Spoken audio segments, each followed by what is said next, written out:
కూటమి ప్రభుత్వం అధికారంలోకి వచ్చిన తర్వాత రాష్ట్రంలో వైఎస్ఆర్సీపీ నేతలకు రక్షణ లేకుండా పోతుంది. వైఎస్ఆర్సీపీ నేతల మీద హత్యాయత్నానికి టీడీపీ గుండాలు ఒడిగెడుతున్నారు. మాజీ మంత్రి అంబటి రాంబాబును చంపేందుకు సుమారు 1000 మందికి పైగా టీడీపీ గుండాలు ఆయన ఇంటికి చేరుకున్నారు. ఆయన ఇంట్లో ఉన్న వస్తువులను చింద్రవందరం చేయడమే కాకుండా కుటుంబ సభ్యులు కూడా భయభ్రాంతులకు గురి చేసే విధంగా వ్యవహరించారు. ఇదే అంశం మీద మనతో మాట్లాడడానికి మధ్య చిన్న శ్రీనివాస్ ఉన్నారు. సార్ చెప్పండి సార్, టీడీపీ నేతలు చేస్తున్న అరాచకాలు ఏ విధంగా చూడొచ్చు అంటారు? రాష్ట్రంలో ఒక ఆటవిక పరిపాలన కొనసాగుతుంది అనుకోవచ్చా?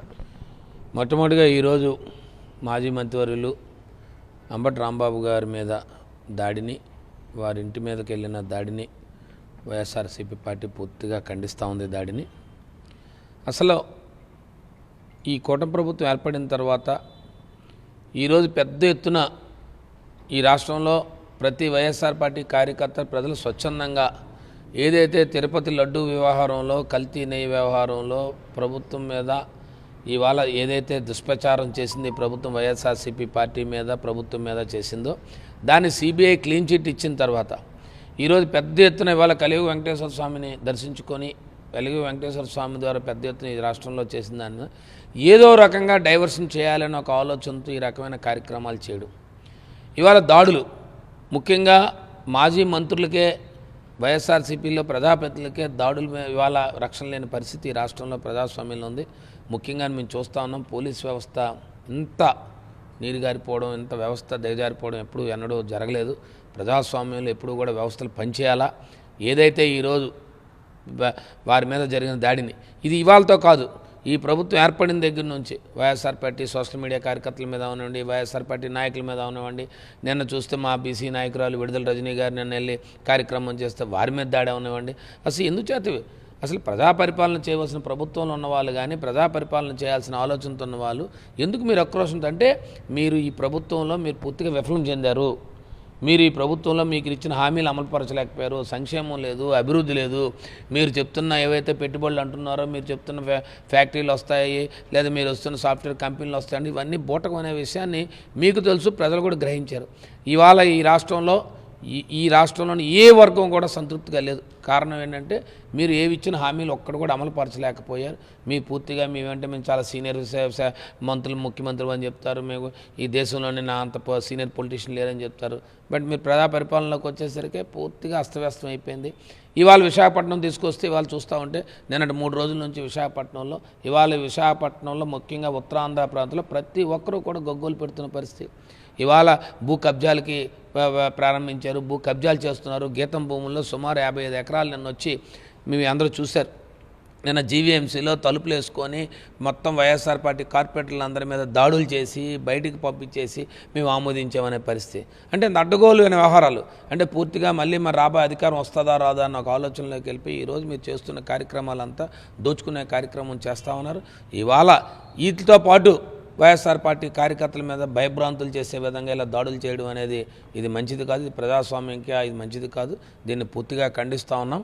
ఇలాంటి కార్యక్రమాలు చేయడం అనేది ఎట్టి పరిస్థితుల్లో మంచిది కాదనే విషయాన్ని మీ ద్వారా తెలియజేస్తారు. ఇలాంటి దాడుల ద్వారా కానీ, ఇలాంటి హత్యా ప్రయత్నాల ద్వారా కానీ వైఎస్ఆర్సీపీని నాయకులు కానీ వైఎస్ఆర్సీపీ శ్రేణులు దెబ్బతీయగలరా సార్? ఎప్పుడూ కూడా ఒక విషయాన్ని ఆలోచించుకోండి, ఇలాంటి దాడుల వలన లేకపోతే ఇలాంటి నైతికంగా మా తాలూకా ఆత్మస్థైర్యాన్ని తగ్గించగలరని వారు అనుకుంటే చాలా బుద్ధి పొరపాటు. ఎట్టి పరిస్థితుల్లో కూడా వైఎస్ఆర్ పార్టీ నాయకులు, కార్యకర్తలు ప్రజాస్వామ్యబద్ధంగా ఏ కార్యక్రమాన్ని చేస్తాం. ఒక ప్రధాన ప్రతిపక్షంగా ఈ ప్రభుత్వం తీసుకుంటున్న ఏదైతే కార్యక్రమాలు ఉన్నాయో, ప్రజా వ్యతిరేక కార్యక్రమాలు ఉన్నాయో అన్నిటి మీద, ఇవాళ మెడికల్ కళాశాల విషయంలో తీసుకోండి, ఇవాళ ప్రభుత్వం మాట్లాడిన పరిస్థితి ఉంది, ఒక పెద్ద నిర్ణయాన్ని తీసుకున్నారు. ఇవాళ పెద్ద ప్రజా పోరాటం చేసాం, 1 కోటి సంతకాలతో ఇవాళ ప్రజా పోరాటం చేసి వెనక్కి వెళ్ళే పరిస్థితి వచ్చింది. ఇవాళ మీరు తీసుకుంటున్న ఏ కార్యక్రమంలో తీసుకున్న మా ఆత్మశైర్యాన్ని దెబ్బతీయలేరు. మా నాయకుల మీద కానీ, లేకపోతే మా కార్యకర్తల మీద కానీ, మా సోషల్ మీడియా కార్యకర్తల మీద మీరు అనేక దాడులు చేశారు, అనేక కేసులు పెట్టారు, అనేక అక్రమ కేసులు పెట్టారు. అయినా వెరవలేదు. ఖచ్చితంగా మేము ప్రజాస్వామ్యంగా ఎదుర్కొంటామే తప్ప ఇలాంటి వాటిని ఎప్పుడూ కూడా మేము నమ్మే పరిస్థితి కాదు. మా ఆత్మశైర్యం తగ్గదు. ఇంకా రెట్టింపు ఉత్సాహంతో పనిచేస్తాం, ఇంకా ప్రజల పక్షాన్ని పనిచేస్తాం. ఈ ప్రజల తరపున ఏ విధంగా ఈ అధికార పక్షాన్ని ప్రత్యేకంగా పోరాడతాం. సరే, ఈరోజు దాడికి పాల్పడిన వారి మీద ఎలాంటి చర్యలు తీసుకోవాలని మీరు డిమాండ్ చేస్తారు? తప్పకుండా ఇవాళ వీడియో క్లిప్పింగ్స్ కనబడితే పోలీస్ సమక్షంలో వాళ్ళ దాడులు జరిగాయి. ఇంతమంది వేలాది మంది ఒక మాజీ మంత్రి ఇంటి మీదకి వెళ్తున్నారంటే పోలీసు వ్యవస్థ ఏమైంది? ఖచ్చితంగా పోలీసులు ఎట్టి బస్సులో కూడా వాళ్ళందరి మీద కేసులు పెట్టాలా, ప్రజాస్వామ్యబద్ధంగా ఇవాళ ఈ కార్యక్రమం చేయాలి. మీరు ఒకటే విషయం తెలుసుకోండి, కలియుగ వెంకటేశ్వర స్వామి మీద కల్తీ నెయ్యి జరిగిందని అంటే మనోభావాలు, ఆ వెంకటేశ్వర స్వామి భక్తుల మీద మనోభావాలు దెబ్బతున్నాయని చెప్పి సాక్షాత్తు సుప్రీంకోర్టు ఇంటర్ఫీర్ అయ్యి ఇవాళ సిబిఐ నేసింది. అదే ఈ రాష్ట్ర ప్రభుత్వంలో ఎంక్వైరీ జరుగుంటే ఏం జరిగేది? ఇవాళ సిబిఐ ఎంక్వైరీ చేస్తే మీరు ఫ్లెక్సీలు పెడుతున్నారు. ఎందుకు మీరు ఫ్లెక్సీలు పెడుతున్నారు? ఈ ప్రజాస్వామ్యంలో ఇవాళ ప్రతిదీ కూడా ఏం జరిగింది? సిబిఐ క్లీన్ చిట్ ఇచ్చింది. సిబిఐలో ఎక్కడ జంతు కొవ్వు పదార్థాలు లేవని చెప్పింది. అంటే మీరు దుష్ప్రచారం చేస్తారని అర్థమవుతుంది. మీరు మనోభావాలు, మీరు రాజకీయాలు కావాలా?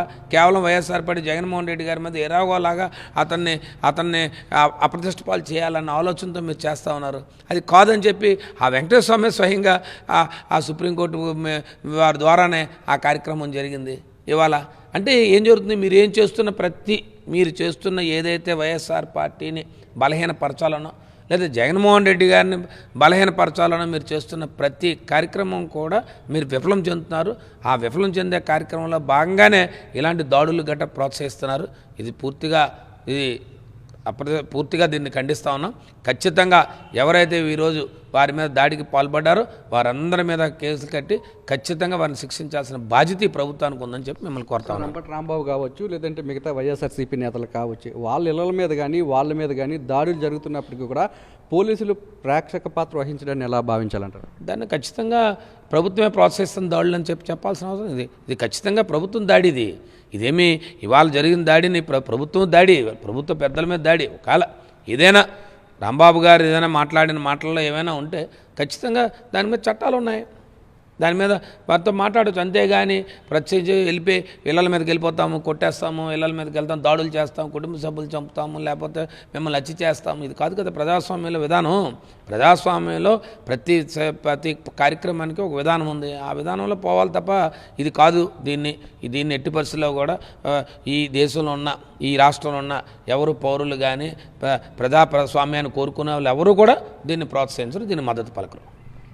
మాజీ మంత్రి అంబటి రాంబాబు మీద జరిగిన హత్యాయత్నం ప్రయత్నాన్ని ప్రభుత్వం ప్రోత్సహించిన దానిగానే తాము భావిస్తున్నామని, ఈరోజు ఎవరైతే అంబటి రాంబాబు మీద దాడికి పాల్పడ్డారో అటు ఇంటి మీద కానీ లేదంటే ఆయన వస్తున్న సమయంలో ఆయన మీద చేసిన దాడికి సంబంధించిన వాళ్ళందరినీ కూడా అరెస్ట్ చేయాలని చిన్నశ్రీని డిమాండ్ చేస్తున్నారు. ప్రజాస్వామ్యంలో ఇటువంటి పద్ధతులు మంచివి కాదని చెప్పి కూటమి ప్రభుత్వాన్ని హెచ్చరిస్తున్నారు. కెమెరామెన్ శంకర్తో నాయుడు, విశాఖపట్నం.